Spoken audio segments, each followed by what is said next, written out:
26/11चा षडयंत्रकारी तहव्वूर राणा याला भारतामध्ये आणण्याकरता भारत सरकारने जो प्रयत्न केला होता तो यशस्वी झाला आणि त्याला आता भारतीय न्याय व्यवस्थेसमोर आपल्या गुन्ह्याकरता सामोरं जावं लागेल।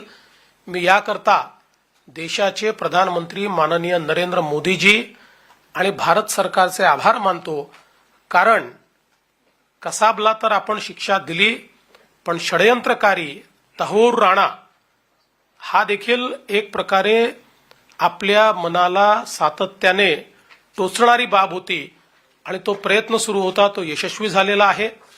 या संदर्भातलं इन्व्हेस्टिगेशन एनआयए लीड करत आहे, त्यामुळे इन्व्हेस्टिगेशन कसं करायचं एनआयएच ठरवेल।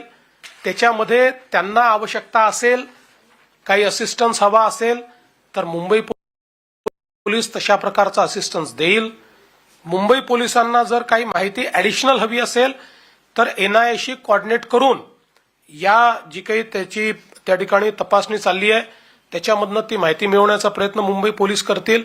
पण या संदर्भात त्याला कुठे न्यायचं आहे, काय करायचं आहे, कुठे तपासणी करायची आहे, याचे सगळे निर्णय केंद्रीय गृह मंत्रालय आणि एनआयए घेईल आणि जो निर्णय एनआयए घेईल त्याला पूर्ण मदत मुंबई पोलीस आणि महाराष्ट्र पोलीस करतील।